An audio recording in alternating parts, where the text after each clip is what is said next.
Nama saya Muhammad Ryan Adinata, saya mahasiswa ilmu komunikasi 2023.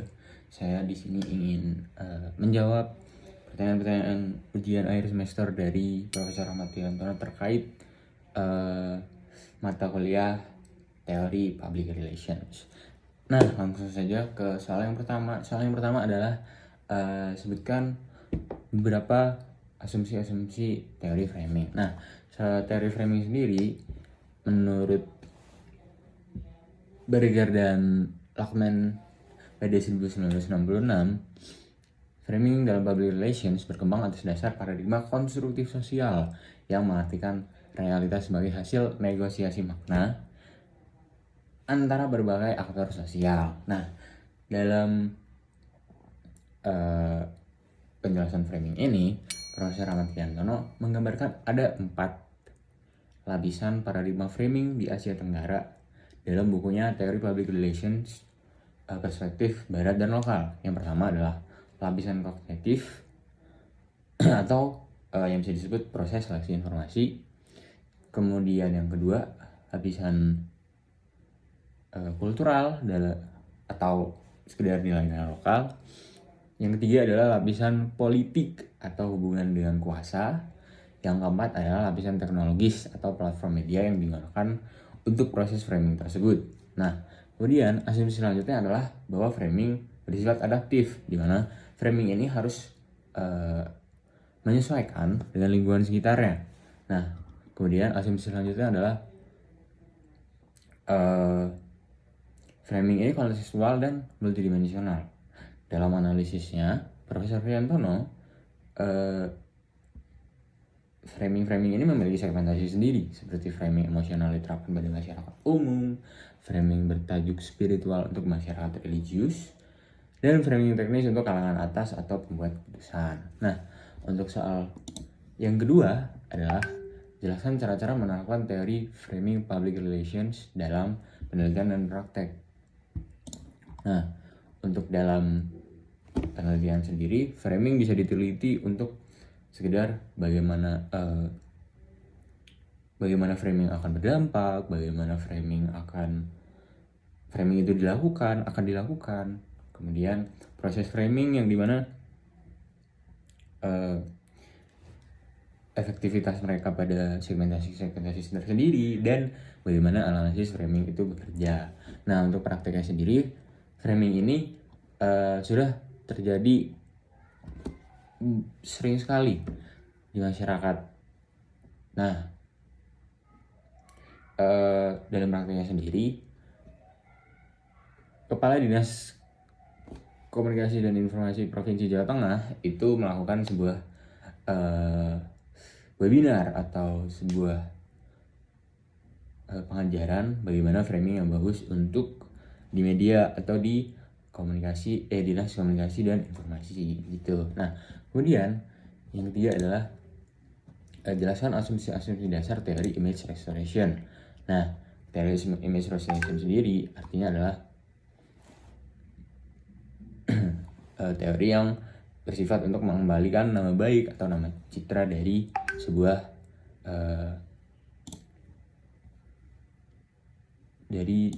korporasi, sebuah organisasi gitu.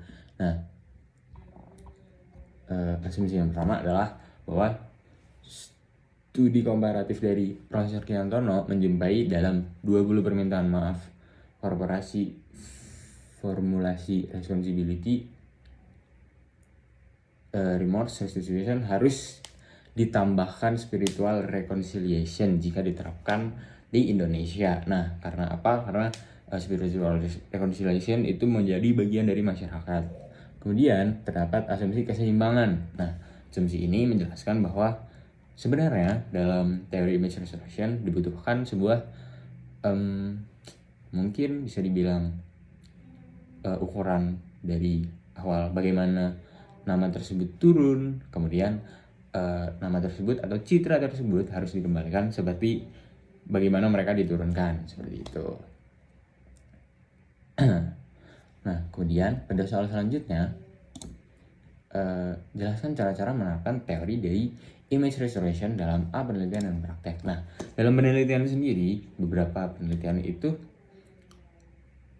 meneliti bagaimana image restoration ini harus dilakukan, image restoration ini berdampak seperti apa. Kurang lebih sama di semua teori, cuman mungkin pembedanya adalah di bagaimana analisis ini terjadi, karena image restoration ini kan ditujukan untuk mengembalikan nama dari orang-orang. Nah, kemudian jika teori image restoration ini diteliti, maka tujuannya adalah bagaimana image restoration yang baik terjadi. Nah, untuk contoh penerapannya sendiri itu juga sangat banyak.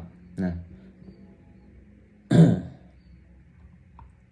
salah satu contohnya mungkin saya bisa sebut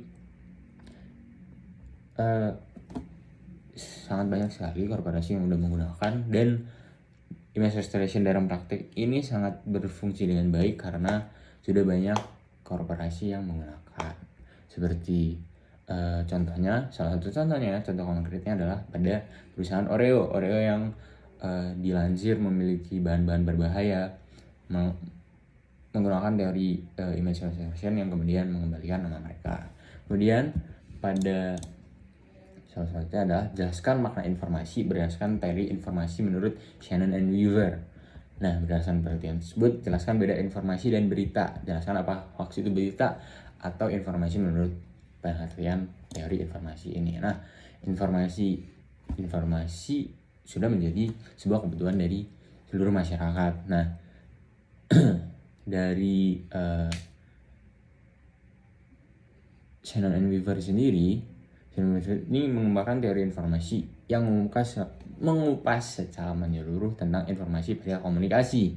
Nah, Shannon and Weaver memfokuskan teori ini pada bagaimana informasi muncul dan kemudian disampaikan.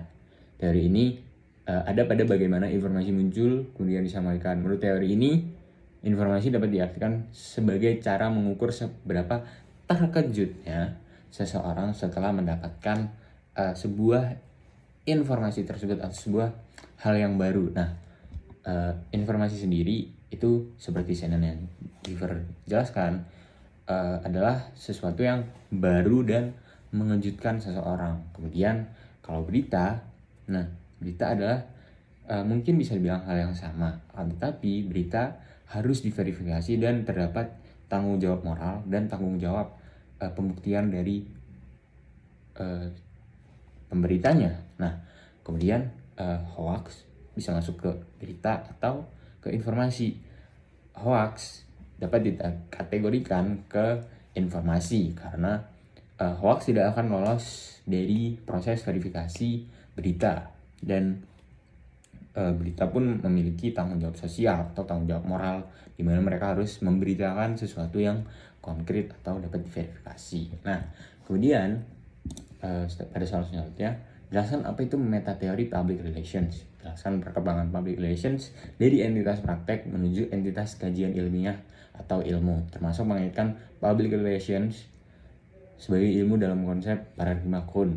Nah, metateori public relations itu apa? Nah, metateori public relations adalah sebuah teori utama atau teori yang menjadi rujukan dari teori-teori kecil yang akan diciptakan oleh public relations. Metateori ini menjadi sebuah guide atau arahan bagi orang-orang yang memiliki paradigma berbeda, atau mereka ingin mengembangkan teori-teori public relations menjadi lebih spesifik. Itu berdasarkan dari metateori. Nah, kemudian perkembangan public relations dari entitas praktek itu berdasarkan dari orang-orang pada zaman dahulu. Orang-orang pada zaman dulu sudah menerapkan kepentingan politiknya dengan public relations, dengan mereka berinteraksi dengan publik, mereka mereka memikirkan bagaimana untuk menjangkau publik, menjangkau suara-suara yang tidak terjangkau. Itu sudah termasuk dalam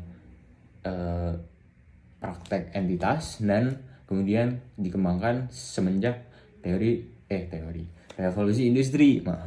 Jadi revolusi industri ini sudah menyadari bahwa seluruh korporasi atau organisasi itu membutuhkan public relations di dalamnya. Kemudian public relations ini kemudian menjadi kajian ilmu karena mereka dirasa semua organisasi atau korporasi itu membutuhkan public relations begitu. Nah, kemudian jika dikaitkan dengan paradigma Kuhn, dapat dianalisis kesamaan antara paradigma Kuhn dengan bagaimana public relations berkembang. Nah, public relations berkembang atas bagaimana praktik kuno kepemimpinan dan publikasi yang kemudian pada masa kini tetap mendalami hal yang dasarnya cukup sama. Dikaji dengan paradigma Kuhn, public relations berkembang menjadi ilmu pengetahuan dengan dasar atau rujukan yang sama dari masa kuno. Seperti paradigma Kuhn yang mengajuk pada hal-hal yang ada sebelumnya, begitu. Oke, lanjut ke soal selanjutnya. Jelaskan konsep paradigma ekologi terhadap public relations menurut Everett pada 1993 sehingga menghasilkan dua proporsi utama terhadap public relations. Nah, paradigma ekologi terhadap public relations menurut Everett ini juga menyangkut pada metateori seperti tadi. Nah, teori ekologi itu apa sih sebenarnya? Teori ekologi itu selaras dengan teori milik Darwin, Charles Darwin. Nah, teori ekologi ini bahwa public relations ini menyesuaikan dengan lingkungan sekitarnya atau lingkungan yang mendukungnya begitu. Nah, kemudian bagaimana dari teori ekologi public relations yang dikembangkan Everett ini muncul dua proporsi dasar dari public relations sebagai panduan atau kerangka umum dari public relations. Kedua proporsi ini dijelaskan oleh Profesor Ahmad Kiriantono menjadi yang pertama public relations sebagai fungsi manajemen, dan yang kedua fungsi public relations memiliki tanggung jawab untuk pengelolaan relasi antara organisasi dan publik. Nah, teori ini kemudian terus berkembang menjadi proporsi utama dalam public relations. Kemudian yang selanjutnya adalah jelaskan pengertian teori-teori public relations yang khas dan pinjaman. Nah, teori yang khas, bagaimana sih teori yang khas dalam public relations? Teori yang khas adalah teori yang menyangkut bagaimana public relations itu terjadi, seperti teori-teori yang yang dijelaskan tadi. Mungkin bisa dibilang dari dua proporsi itu, teori ini mendukung bagaimana manajemen public relations, dan yang kedua mendukung public relations dalam tanggung jawab mengelola hubungan dengan publik. Nah, teori pinjaman ini apa? Teori pinjaman adalah teori yang difokuskan atau awalnya tidak ditujukan untuk kepentingan PR dan kemudian dipinjam menjadi teori yang bisa digunakan dalam PR. Nah, salah satu contoh teori khas public relations adalah boundary spanning. Boundary spanning menjadi contoh teori khas dikarenakan boundary spanning dikhususkan untuk kepentingan komunikasi public relations pada tingkatan organisasi yang tujuannya untuk berinteraksi dengan kelompok eksternal dari sebuah organisasi. Kemudian teori pinjaman public relations adalah contohnya ada di teori ekosentrisme yang dapat meningkatkan pengetahuan orang terhadap sense of belonging mereka terhadap lingkungan untuk public relations dalam mungkin bisa dibilang lingkungan. Kemudian yang terakhir adalah Profesor Ahmad Kiriantono dalam buku teori PR membagi teori public relations dalam beberapa kategorisasi. Nah, jelaskan kategorisasi tersebut, jelaskan bagaimana dasar alasan pembagiannya, dan beri contoh masing-masing 2 contoh. Kemudian beri pendapat Anda tentang pembagian kategori ini, setuju atau tidak. Oke, dalam bukunya Profesor Ahmad Kiriantono mengkategorikan public relations dalam beberapa kategori. Kategori tersebut adalah yang pertama, public relations corporate, yang merupakan kategorisasi public relations yang bertujuan untuk membangun dan memelihara citra korporasi. Nah, contoh dari public relations corporate ini adalah relationship theory dan two-way connection model. Nah, kemudian yang kedua adalah kategorisasi ini ditujukan untuk mendukung kepentingan korporat seperti pemasaran ataupun relasi dengan publik. Nah, yang kemudian yang kedua adalah public relations, politik dan pemerintahan. Public relations ini ditujukan untuk kepentingan politik kemudian seseorang atau suatu kelompok dan untuk komunikasi pemerintah. Nah, kategorisasi ini ditujukan untuk pembedaan korporasi dan instansi atau kelompok kepentingan. Contoh teorinya adalah yang pertama agenda setting dan spiral of silence gitu. Nah, kemudian yang ketiga adalah public relations crisis. Kategorisasi ini mencakup metode dan teori public relations untuk mengatasi krisis atau permasalahan yang terjadi. Kategorisasi ini dilakukan untuk pembedaan respons krisis pada praktisi public relations. Contoh teorinya adalah SCCT atau Situational Crisis Communication Theory dan Image Restoration Theory.